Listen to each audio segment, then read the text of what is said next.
You know that feeling, that specific awful suspension, when you've done all you can do, and now all that's left is just waiting. Mm-hmm. That pit in your stomach, Yeah. the way your phone suddenly feels, I don't know, glued to your hand, Mm. that constant internal hum of what if. We've all been there. Yeah, exactly. We've all been there, right? Waiting for that life-altering email, that phone call, that letter, maybe a job offer that could change your whole career trajectory. Or medical results. Those are always tough. Holding critical answers. Right, or the acceptance letter from that college, you know? Or maybe it's just a reply after you finally worked up the nerve to ask someone on a date. Oh, that wait can feel endless. Totally. It feels like your entire life just hits this sudden jarring pause. Yeah. And the sheer raw uncertainty of it all can just feel overwhelming. It really can. So what is actually happening inside us when we're stuck in this unique kind of limbo? And how on earth can we get through it without completely losing our minds or, even worse, our ability to function in the meantime? It's a truly universal human experience, isn't it? That gap between putting in the effort and finding out the outcome. It speaks to our, fundamental need for predictability and control. Yeah. And those are two things that are completely absent in that waiting period. Absolutely. And that's exactly the territory we're exploring in this deep dive. Yeah. We're unpacking the stress of waiting for results. Stay calm and trust the process. Mm-hmm. We've pulled together a really fascinating stack of sources for this, diving into the science behind anxiety, exploring powerful psychological coping strategies like mindfulness and acceptance and commitment therapy. ACT, exactly. And critically, listening to the real-world experiences of people navigating these exact high-stakes waits. Our sources include insights from medical students waiting on grueling exam results, individuals dealing with significant life decisions pending outcomes, and experts discussing the cognitive and physiological toll. So our mission today is to take you through this landscape, to really illuminate what's happening physiologically and psychologically when you're in this state of flux. Right. Help you understand why it feels so intensely challenging, and most importantly, equip you with practical tools and perspectives drawn directly from these sources. We want to show you how to navigate that intense period between action and outcome with more intentionality, hopefully more grace, and definitely less of that debilitating dread. Okay, I'm ready. So let's jump right in. When we talk about waiting in this context, what exactly are we defining it as? Our sources give us a pretty clear picture. They frame it as fundamentally a form of inaction, a delay. Even if you're physically busy, running errands, working on other projects. Right, trying to keep your mind off it. Exactly. But a significant part of your mental landscape, your emotional energy, it remains suspended. It's inactive in the sense that it's expecting a specific external response or event to occur before it can move forward or, make sense of the situation. You've done your part. You've applied, you've taken the test, you've had the conversation. Right. And now you're just in the holding pattern, waiting for the world to deliver its answer. And that holding pattern, more than anything else, it's defined by uncertainty. Precisely. It's a state of enduring uncertainty. And this is where the core challenge lies, right? This is where the anxiety finds its fuel. Okay. The fundamental issue is the uncontrollable nature of the situation. Once your part is done, the exam taken, the application sent, the conversation had, the outcome is largely or entirely outside of your direct influence. Right. You're just at the mercy of external factors, other people's decisions, or maybe just the unfolding of time itself. Mm-hmm. And the sources really highlight that this combination, this lack of control in the presence of uncertainty, is a primary driver. Yeah. Maybe the primary driver of stress and anxiety in these situations. Yeah, they really emphasize that. For many people, uncertainty, unpredictability, doubt, they aren't just uncomfortable, they're often perceived as awful and, frankly, unbearable experiences. Unbearable, wow. Yeah. There's this deep-seated, almost primal feeling that these states must be avoided at all costs. That internal demand for certainty when you're faced with its complete absence, it's just a powerful engine for generating anxiety. So, okay, let's talk about what's happening under the hood, in our brains. When this alarm bell of uncertainty starts ringing, our sources point to a couple of key players. Yes, there are two parts of the brain experts frequently discuss in relation to how we perceive and react to waiting under uncertainty. The first is the amygdala. Okay, the amygdala, I've heard of that. Yeah, think of the amygdala as your brain's ancient alarm system, or maybe like a very vigilant internal security guard. Its job is to constantly scan your environment, both internal and external, for potential danger. Always looking for threats. Exactly. It's crucial for initiating and modulating our fight or flight responses, maintaining and modifying our anxiety and fear levels. So when you're waiting for news and the outcome is uncertain, your amygdala can interpret this lack of a clear, predictable future as a potential threat. Like something bad might happen. Precisely. What if the news is bad? What if I fail? What if the worst-case scenario happens? The amygdala responds by becoming highly active, triggering those familiar anxiety responses, the racing heart, the sweaty palms. Okay, so the alarm system is basically screaming because it doesn't know if Tiger's coming or just the mailman. What's the other part of the brain involved? The second key area is the cerebral cortex. This is the more evolved, higher-level part of your brain, responsible for things like conscious attention, perception, language, complex thinking, and problem-solving. The thinking part. Right, the thinking part.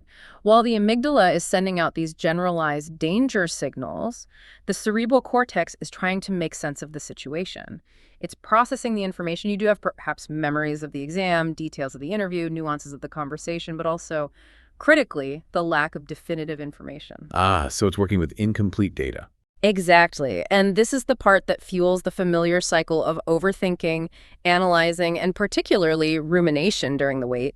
It's desperately trying to build a narrative, to predict the unpredictable, often by running through every possible negative outcome in exhaustive detail. That interplay makes so much sense.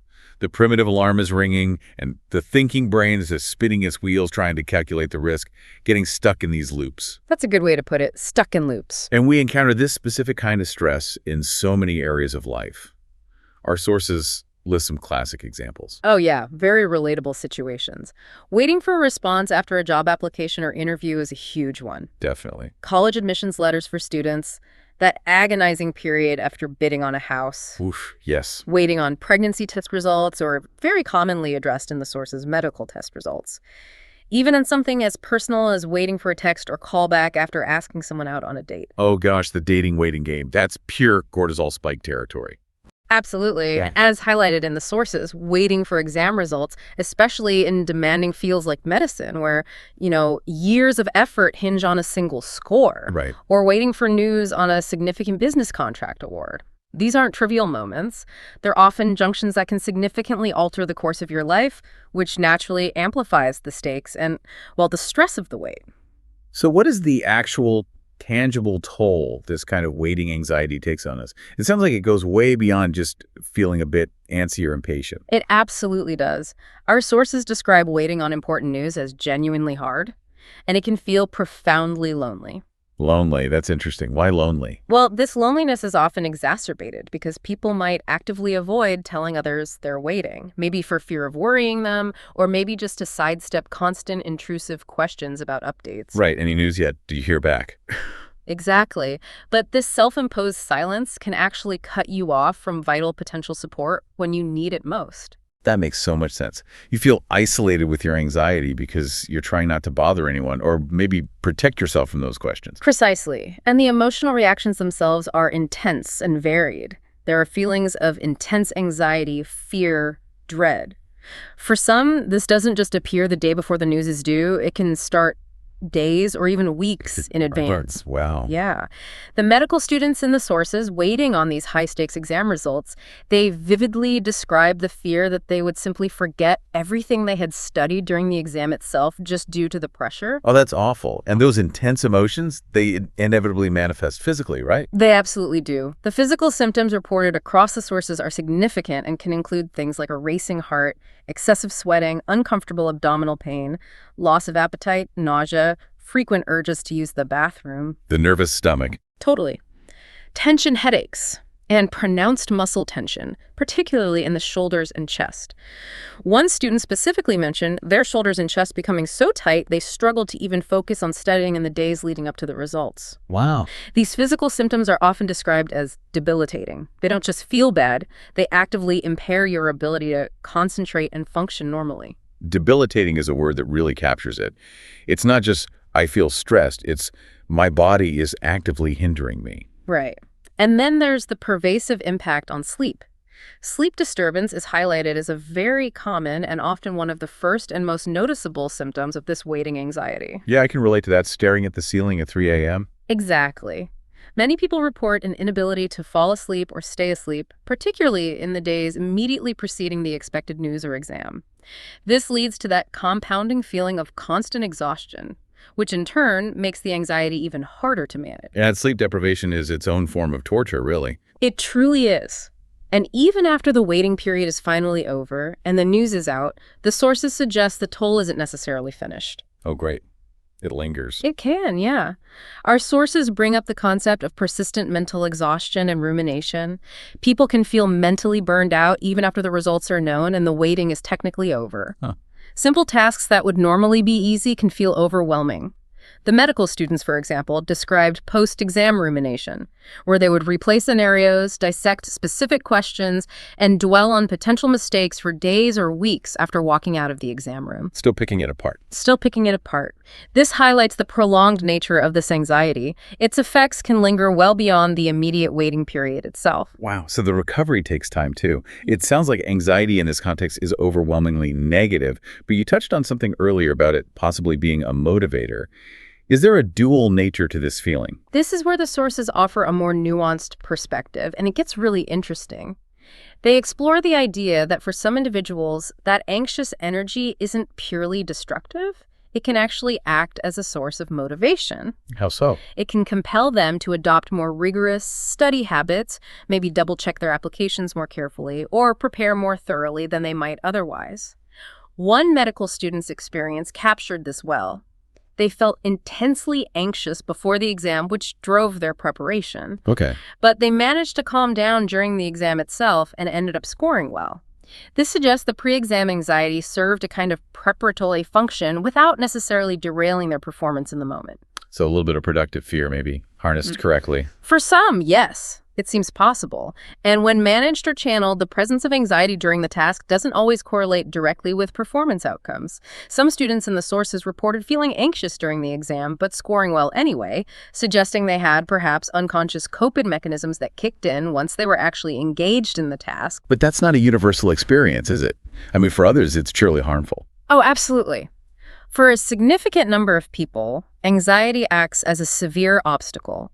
It can cause them to completely blank on information they know perfectly well, directly impairing their performance. Yeah. There are accounts of students directly attributing failing an exam to the overwhelming nature of their anxiety.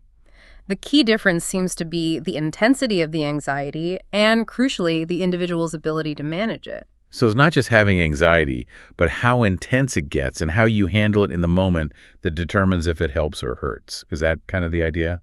That's exactly it. There's even a subtle point in the sources about performance sometimes being better when a student's anxiety levels during preparation are similar to their anxiety levels during the actual waiting or testing period. Really? Yeah. That's counterintuitive. It is a bit, isn't it? Yeah. But it suggests maybe a comfort zone, however stressful, that some individuals perform best within, like they've adapted to function at that level of arousal. That's fascinating, finding a strange kind of equilibrium in the stress. And this impact isn't limited to theoretical knowledge or test scores, right? Our sources also mention the effect on practical skills and clinical competence, particularly in medical settings. Yes, that's a critical point. The medical students shared experiences of feeling fear or significant worry when performing essential hands-on procedures like drawing blood or taking a patient's history. Wow. The anxiety wasn't confined to the academic pressure of written tests. It bled into their ability to perform core practical tasks safely and effectively. Which has real-world consequences, obviously. Precisely. And ultimately, this waiting anxiety can have a tangible negative impact on standard academic metrics like test scores and overall GPA. Students in the sources attributed drops in their GPA directly to episodes of severe anxiety. Oh, no. Creating a vicious cycle where concern about a declining GPA then increases their anxiety about future performance. Ugh, that feedback loop sounds brutal. Okay, so the problem is very real, it's widespread, and it has significant physical, emotional, mental, and even performance consequences. It taps into this deep discomfort with not being in control. That sums it up well. But as you mentioned, the good news is the sources offer strategies for coping while we're stuck in that stressful holding pattern. Well, where do we even begin to fight back against this feeling? Well, a fundamental issue that many sources circle back to is what's termed intolerance of uncertainty. The inability, or perhaps strong disinclination, to tolerate not knowing the outcome is identified as a core issue driving excessive worry. So it's not just that uncertainty exists because, well, it always does, Right. but that some people have a really low tolerance for its presence. Like they just can't stand it. Precisely. People with high intolerance for uncertainty often describe preferring that something definitively bad happens now rather than having to endure a prolonged period of ambiguity. They find it incredibly hard to make decisions or plans without feeling 100% certain of how things will turn out. Which, let's be honest, is almost never possible in life. As Benjamin Franklin supposedly put it, in this world, nothing can be said to be certain except death and taxes. A classic quote, and the sources use it to underscore just how rare true certainty is. Individuals with high intolerance for uncertainty may even see worrying as useful. Useful how? They might believe it helps them prepare for the worst-case scenario, or that by constantly trying to predict everything, they can avoid being caught off guard by life's surprises.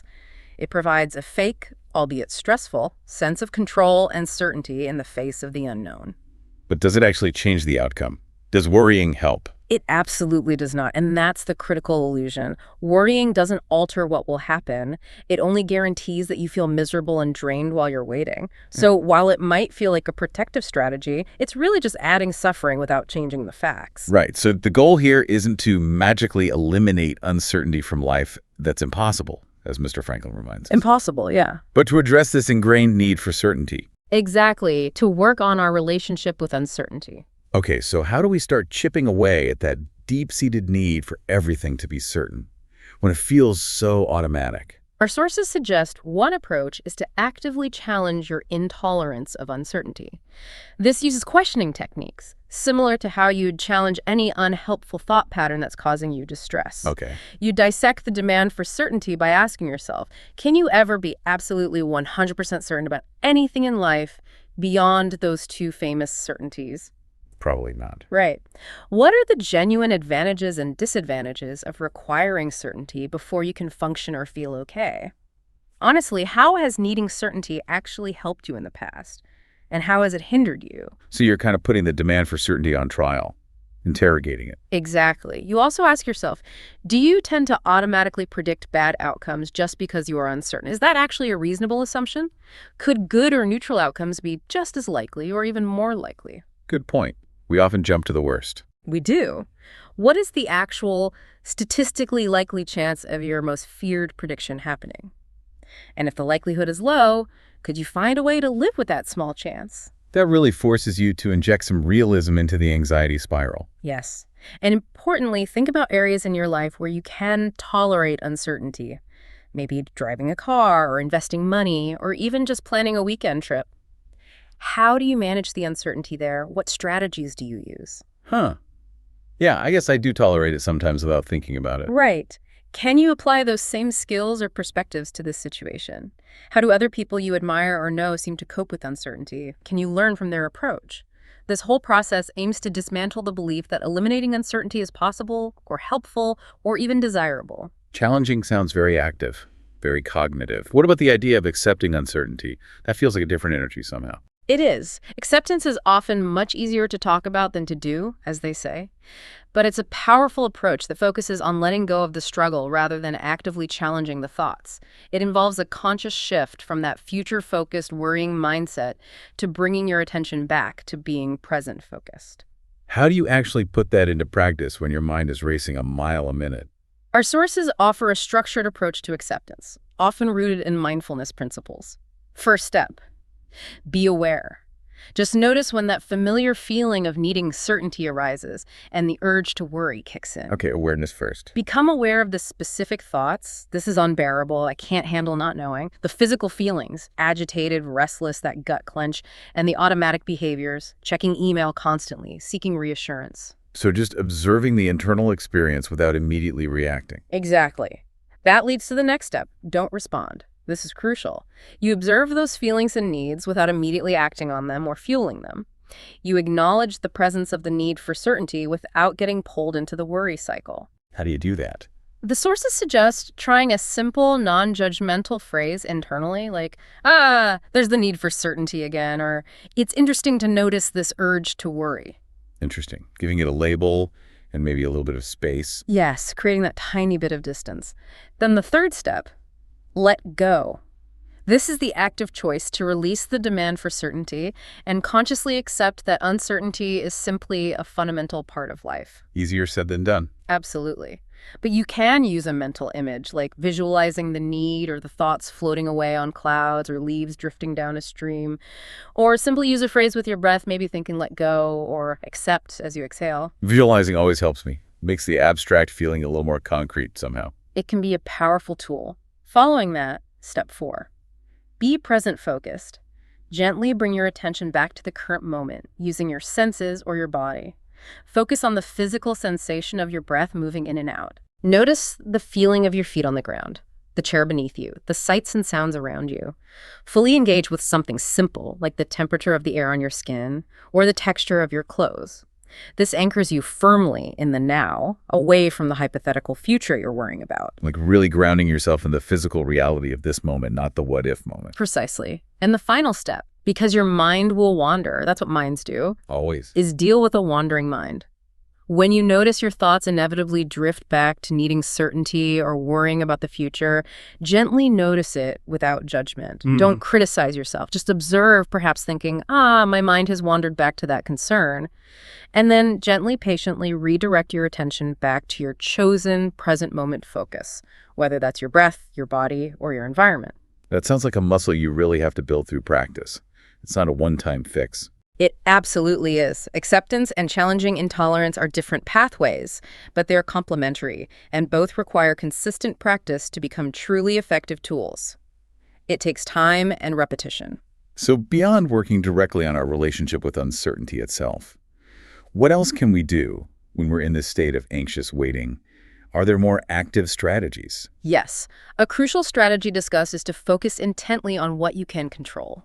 Even in situations where the ultimate outcome is entirely uncontrollable, there are almost always some elements, however small, over which you do have agency. It's so easy to lose sight of that, isn't it, when you're fixated on the big, scary thing you can't control? It is. The frustration and overwhelming feeling of not being able to control the major outcome can paralyze us and prevent us from even recognizing, let alone taking action on, the smaller, controllable elements. Identifying these and consciously taking care of them provides a vital sense of agency, purpose, and accomplishment during a time that otherwise feels entirely passive. What kind of things are we talking about here, specifically from the sources? What's controllable? The sources suggest leaning into doing simple, productive tasks. When you're highly stressed or anxious, your higher cognitive functions can be impaired. Complex problem solving or creative work might feel impossible. Yeah, my brain just feels fuzzy. Exactly. But you can often still perform tasks that are familiar, well-practiced, and maybe require less intense focus, things you can do on semi-autopilot. So tasks that are within your current capacity, even if it feels diminished, like doing the dishes or organizing a drawer. Exactly. These could be routine work tasks, chores around your home, or even small preparatory steps related to the situation you're waiting on, provided they don't just feed the anxiety loop. Leaning into these provides a sense of normalcy and stability in a period that feels anything but normal. Okay. It gives you a genuine sense of accomplishment and pride, which can be a powerful counterpoint to feelings of helplessness and worry. Examples from the sources for students included managing their study routines effectively despite anxiety, maybe by breaking study time into smaller, manageable segments with regular breaks, trying different study methods to keep focus fresh, or using detailed time management like weekly planning to structure their days. These small actions, even when the big picture is uncertain, provide a feeling of being anchored. Okay, so focus on the small things you can do and actually do them. That makes intuitive sense. You also mentioned mindfulness earlier. How does that specifically help with waiting anxiety beyond the acceptance piece? Right. Mindfulness practices are a core tool discussed extensively in the sources. Mindfulness is defined as cultivating an intense awareness of what you're sensing and feeling in the present moment without interpretation or judgment. That sounds very connected to the be present focus step and acceptance we just talked about. It is, absolutely. Mindfulness is the broader practice framework that underpins that step. It encompasses breathing methods, guided imagery, and other techniques designed to relax the body and mind and critically reduce stress. The sources reiterate that spending excessive time planning, problem-solving hypothetical futures, getting lost in daydreams, or engaging in negative self-talk and rumination is incredibly draining and significantly worsens symptoms of stress, anxiety, and even depression. Mindfulness helps you gently direct your attention away from this kind of exhausting mental activity and instead engage with the actual reality of the world around you right now. And what are the observed benefits, according to the sources, besides just feeling a bit calmer? The benefits are pretty wide-ranging and well-documented in the literature they draw on. They list reductions in stress, anxiety, chronic pain, depression, insomnia, and high blood pressure. Wow, that's quite a list. It is, and there's preliminary research suggesting potential benefits for conditions like asthma and fibromyalgia as well. Beyond just symptom reduction, consistent mindfulness practice is linked to improved attention span, decreased job burnout, better sleep quality, and improved management of conditions like diabetes. Crucially, in the context of waiting, it helps you experience difficult thoughts and emotions with greater balance, perspective, and acceptance, rather than being overwhelmed or controlled by them. So it's not just about feeling calmer in the moment, it's about changing your fundamental relationship with your internal experience over time. Exactly. It builds that capacity for observation without reaction. What are some of the simple exercises they suggest, things people can try right away? The sources provide very accessible exercises you can integrate anywhere, anytime. One is simply pay attention. Engage all your senses, touch, sound, sight, smell, taste, to fully experience your immediate environment. They give the simple example of fully focusing on eating a favorite food, noticing every aspect of its smell, texture, and flavor, rather than just consuming it mindlessly while thinking about something else. Not just shoveling it in while scrolling your phone waiting for that email. Exactly that. Another is live in the moment. Bring an open, accepting, and observant attention to whatever you're doing. Actively seek out and find joy in simple, present moment pleasures. Then there's accept yourself. This is critical when anxiety is high. Treat yourself with the same kindness and understanding you would offer a good friend who is struggling. Self-compassion. Very much so. And a very practical one.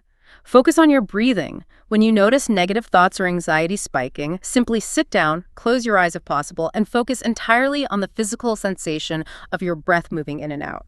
Even just 1 minute can help reset your system slightly, interrupt the spiral. Those are genuinely doable, almost anywhere. Are there more formal or structured practices mentioned as well? Yes. The sources also touch on more structured techniques that typically require dedicated time and a quiet space.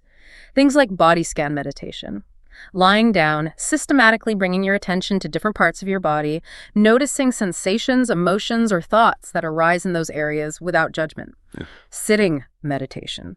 Sitting comfortably, focusing on the sensation of your breath, often at the nostrils or the abdomen, and gently noting and returning to the breath whenever your mind gets distracted by thoughts, sounds, or sensations. Right, the classic meditation posture. And walking meditation. Walking slowly, perhaps back and forth in a quiet space, focusing solely on the physical experience of walking, the sensation of your feet lifting and landing, the balance, the movement of your body. And is consistency important for these more structured practices? Absolutely. The simple exercises can be done anywhere, anytime they note that being outdoors while engaging your senses is particularly beneficial for some. But the structured exercises really benefit from dedicated quiet time without distractions. The sources emphasize that for mindfulness to become more effortless and deeply integrated, aiming to practice regularly, perhaps even daily for several months, is key. They describe it as a conscious commitment to reconnecting with and nurturing yourself. That daily commitment makes sense for building any skill, I suppose. You also mentioned acceptance and commitment therapy, or ACT, earlier. How does that approach specifically help with waiting anxiety? It sounds related to acceptance, obviously. It is very related, yes. ACT is a therapeutic approach that the sources find very relevant here. Its core principle is not trying to eliminate or get rid of uncomfortable feelings and thoughts. Instead, it's about stopping the internal struggle against them. And importantly, taking meaningful action based on your values, regardless of whether those difficult feelings are still present. The goal isn't necessarily to change how you feel, although that might happen as a side effect. Right. But to accept the feeling as it is. Paradoxically, this can sometimes lead to the feeling lessening because you're no longer feeding it energy by fighting it. Okay, so it's less about feeling better, more about being better or acting better even when you feel bad. Is that a fair way to put it? That's a great way to put it, exactly. ACT offers specific techniques to navigate this. For difficult thoughts, there's a set of techniques called diffusion. Diffusion, like unfusing. Precisely. Yeah. This involves using techniques to unfuse yourself from your thoughts, creating distance. The idea is to see thoughts as just words, mental events, passing traffic in your mind, not literal truths or commands you must obey. How do you do that? Thoughts feel pretty real sometimes. They do. Examples of diffusion techniques include things that might sound a bit silly at first, but are surprisingly effective. Singing the thoughts out loud, maybe to a funny tune. Seriously. Singing, "My business is gonna collapse." Seriously. Or thanking your mind for sharing that particular thought, like, thanks, mind, noted. Putting a funny or cartoon voice to the thought internally. Or simply labeling the thought for what it is, like, there's the I'm gonna fail story again. Singing your doom and gloom thoughts. That certainly breaks their seriousness, I imagine. Takes the power out. It can feel awkward at first, but it's incredibly effective at reducing their power and believability. The sources provide an example scenario. You're waiting on news about a big work project, and the anxious thoughts flood in. All my clients will cancel, my business is going to collapse, I won't have enough money. Using diffusion helps create breathing room. The thoughts might still be there, popping up, but you're not tangled up in them, believing them implicitly, or feeling compelled to respond to them as if they are absolute reality. Okay, that makes sense for thoughts. But what about the difficult feelings or physical sensations, like that pit in your stomach or the tightness in your chest? That's where expansion comes in. This technique is about actively working with difficult emotions and physical sensations to become more comfortable with the discomfort, as they sometimes say. It's about allowing those sensations to be present in your body without fighting them or trying to make them go away. How do you practice that? Yeah. Just let it hurt. It's a bit more structured than that. You start by identifying where the feeling is located in your body for anxiety, often the chest, gut, or throat. Then you observe it with curiosity, like a scientist studying a new phenomenon. What are its qualities? Is it tight, buzzing, heavy, prickly? Does it seem to have a shape, a color, a temperature? Getting really specific about the physical feeling. Exactly. Then you breathe into that area of your body, imagining your breath creating space around the sensation. And finally, you consciously try to open up space around the feeling, allowing it to simply exist within you without resistance, without tensing against it. Like making room for it rather than trying to squeeze it out or push it away. Precisely. The sources use the example of anxiety in the gut feeling like a red glowing blob. Expansion would involve noticing the blob, observing its redness and heat, breathing into the gut area, and consciously giving the blob space to just be there, doing your best not to tense up or push it away. The aim is allowance, not alteration. The feeling might change or it might not, but you're changing your response to it. So, diffusion for thoughts, expansion for feelings. Mm-hmm. What's the ultimate goal of using these techniques in ACT, especially when waiting? After using diffusion and expansion, and crucially, regardless of whether the difficult thoughts or feelings have lessened or disappeared entirely, the next core piece of ACT is taking meaningful action tied to your values. Connecting with what truly matters to you, even when you feel awful. Exactly. Values are what you find deeply important in life, the kind of person you want to be, how you want to behave. Things like being persistent, responsible, kind, creative, courageous.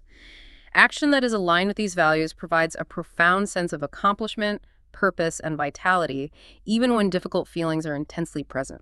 Can you give an example? Sure. Using the work anxiety example again, even with the thoughts about business collapse swirling, which you've maybe diffused a bit, and the churning dread in your gut, which you're making space for with expansion, you could choose to spend an hour writing that blog post you believe in, tapping into your value of creativity or persistence, or make those calls to follow up with a client, tapping into your value of responsibility or diligence. That fundamentally shifts the goal, doesn't it? It's not waiting until the anxiety is gone to live your life. It's living your life according to your values while the anxiety is present, however uncomfortable it is. That's the heart of it. It's about being with life, acknowledging the difficult internal stuff and getting on with life, doing what matters simultaneously. It's a powerful reorientation away from just trying to feel good all the time. That feels really empowering, actually. What other insights do the sources offer for navigating this tricky waiting period? Another interesting one is actively working on trusting yourself to handle the news after you get it. A common pattern for anxious people, especially during waits, is trying to pre-think every single possible outcome, good, bad, and every shade of gray in between. Guilty as charged. And mentally rehearsing exactly how they will react and what they will do in each scenario. trying to script the future. Trying to control your future reaction to a future event seems exhausting. It is exhausting, mentally simulating disaster over and over. And our sources highlight that this is often completely unnecessary and actually doesn't improve how you'll genuinely cope when the news finally arrives. You are remarkably adaptable, as humans generally are. We are. We are. And you will likely cope just as effectively, or perhaps even more effectively, by reacting spontaneously in the moment, regardless of how much you tried to predict and plan your reaction beforehand. Adopting a simpler wait-and-see approach can dramatically reduce rumination and worry in the meantime. And life is rarely as simple as the 2 or 3 outcomes you game out in your head anyway. Precisely. Situations often have more than 2 outcomes. You might not get the permanent job, but you might get offered a temporary contract you hadn't considered. The medical results might not be perfect, but they might point to a manageable treatment plan you hadn't foreseen. You often have to react to unexpected nuances anyway, rendering the exhaustive pre-simulation exercise futile and just adding unnecessary stress. The advice is, trust that you have the internal resources to figure it out when the time comes.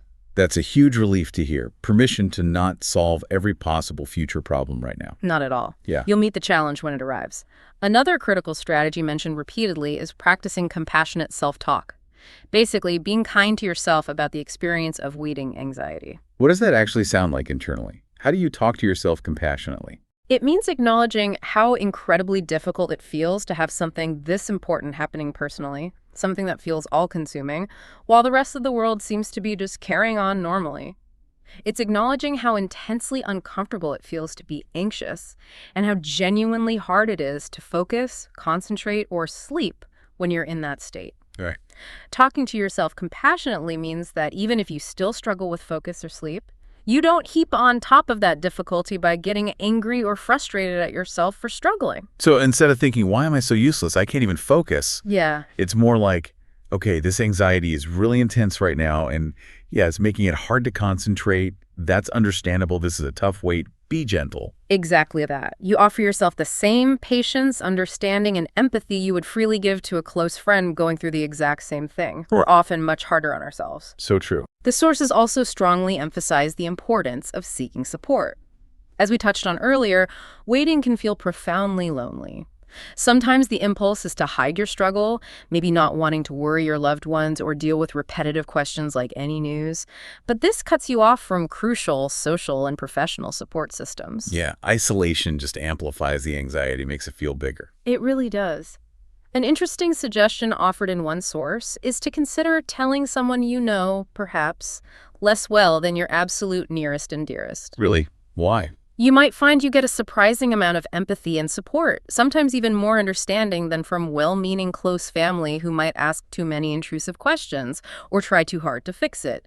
Even a brief mention in a casual conversation or message can help reduce that feeling of being utterly alone with your anxiety. That's an interesting and practical tip. Widen the circle slightly, maybe find someone who can just listen without jumping in. What about more structured support? Social support more broadly is consistently highlighted as vital across the sources. Lean on your peers, family, and friends who are supportive. For students, study groups are mentioned as particularly helpful, not just for sharing knowledge, but for the emotional relief of sharing the burden of the weight and the exam pressure. Commiserating helps. It does. Discussing your concerns with friends, seeking reassurance, and just spending time with supportive people can be incredibly grounding. The simple comfort and reassurance from trusted family members, like a parent simply saying everything will be okay, is described as significantly calming in the sources. Strong peer relationships are explicitly linked to improved emotional well-being during stressful periods. And professional support. When friends and family aren't enough or the anxiety is severe. Yes, absolutely. Don't hesitate to seek professional help if the anxiety feels overwhelming or unmanageable. University counseling services are highlighted as valuable resources for students dealing with exam stress. Professors aren't just academic guides. They can offer practical advice on tackling difficult subjects and point you toward resources like study groups or tutoring. Right. Campus counselors can help you develop individualized time management strategies or anxiety management plans specifically tailored to your academic or personal situation. And of course, therapy, such as cognitive behavioral therapy, CBT, or ACT, is another strong option, though the sources do note that the effectiveness can vary depending on the individual and the therapist, emphasizing the need to find the right fit. So the message is clear. Reach out. Don't suffer in silence. whether it's to a friend, family member, a colleague you trust, or a professional. Absolutely. Building and utilizing support systems, both informal and formal, is a critical coping strategy. And finally, our sources remind us, maybe unsurprisingly, of the fundamental importance of physical well-being during these periods of intense mental stress. Exercise is always the first thing that comes to my mind there. Get the nervous energy out. And it's a common and highly effective de-stressor mentioned throughout the sources. Physical activity isn't just good for your body. It can significantly alleviate stress, improve mood by releasing endorphins, and help clear your mind, which can improve focus and calmness during the waiting period or leading up to an exam. Regular gym visits or other forms of exercise like walking, running, yoga are given as practical examples. Taking care of your physical self provides a foundation of resilience when your mind is struggling. It's treating the whole system, mind and body. And the last point feels like an act of kindness to yourself if nothing else seems to be working perfectly or if you're just exhausted from trying. It really is. The final strategy mentioned is essentially acceptance when all else fails. If, despite actively trying many of these techniques, challenging uncertainty, practicing mindfulness, using ACT, seeking support, you still find yourself deeply distracted, anxious, and unable to focus. Which definitely happens. The advice is to practice accepting those feelings without judgment. Just giving yourself permission to feel that way, to be a bit of a mess for a while. Exactly. Recognizing that for this period, this is simply how you're feeling. And while doing that, take realistic, practical steps to avoid any major harms that might arise from your impaired focus or heightened anxiety. What kind of practical steps? This might mean proactively asking for an extension on a work deadline rather than missing it entirely because you're paralyzed, or submitting work that is acceptable and complete, even if it's not your absolute A+ best, rather than getting stuck and submitting nothing at all. Okay, damage control. Sort of, yeah. The sources suggest that if you can take these practical steps to mitigate negative consequences, then simply feeling unsettled, distracted, or highly anxious for a temporary period is likely not harmful in itself. It's uncomfortable, but not necessarily damaging if managed practically. That takes so much pressure off. You don't have to force yourself into a state of perfect calm or peak productivity when you're under this kind of stress. Not at all. It's about being patient and accepting of your feelings as they are, allowing them to flow through you without resistance, and trusting that they will eventually pass, while simultaneously taking what practical steps you can manage to navigate the external situation. It's about functional acceptance. This has been such a helpful deep dive into a feeling that is intensely personal and yet, as you said, universally understood. Let's quickly summarize the key insights and strategies we've covered, drawn from this rich stack of sources. Sounds good. We've seen that waiting for results is a common, often really lonely experience that taps right into our deep-seated discomfort with uncertainty and, well, lack of control. Right. It has a real impact, manifesting physically and mentally, sometimes even hindering performance. We learned about the brain's role, the amygdala's alarm system reacting to the unknown, and the cerebral cortex. It can have a dual nature, sometimes motivating, sometimes debilitating, depending on its intensity and how we manage it. Exactly. And critically, we've explored that we aren't passive victims of this waiting stress. We have powerful tools at our disposal. We can actively work on our intolerance of uncertainty, either by challenging that illusion that we need 100% certainty. Which we almost never have. Right. Or by embracing acceptance through practices like mindfulness and specific ACT techniques, such as diffusion for unhooking from difficult thoughts and expansion for allowing difficult feelings to be present without a fight. We can ground ourselves by focusing on what we can control, leaning into simple, productive tasks that provide a sense of accomplishment and normalcy. We can build resilience by trusting ourselves to handle the news, whatever it is, when it arrives, rather than exhaustively pre-simulating every possible outcome. And importantly, we can practice compassionate self-talk, treating ourselves with kindness when we struggle, and actively seek out support, both from our social networks, friends, family, peers, and from professionals when needed. Prioritizing physical well-being like exercise is also a vital foundation. And even when you feel overwhelmed, the path forward involves acceptance, allowing the feelings to be there, and taking realistic steps to manage the situation as best you can without demanding perfect performance or perfect calm from yourself. It's really not about wishing the anxiety away entirely or waiting for it to vanish before you can live your life. It's about learning to stop struggling against the difficult experience of waiting so you can continue to live meaningfully and function as best you can, even in the face of intense uncertainty. So to you listening, as you reflect on this deep dive and the strategies we've explored today, drawn from the science and experiences in our sources, which one resonates most with you right now? Which one feels like something you could maybe try next time? Yeah, could integrating just one or two of these practices, even in a small way, make the next time you find yourself waiting for important news feel even slightly more manageable? And here's a final thought for you to sit with, something to mull over. If you were to truly, deeply accept that uncertainty is not a personal failing or something to be eradicated, but an inevitable, inherent part of being alive, like the weather, or indeed, death and taxes, what energy, focus, or new possibilities might that radical acceptance suddenly unlock in your life? That's a powerful question to consider. This has been a deep dive into the stress of waiting. We really hope these insights provide you with valuable perspectives and practical ways to stay grounded, practice self-compassion, and trust the process, whatever results you're anticipating.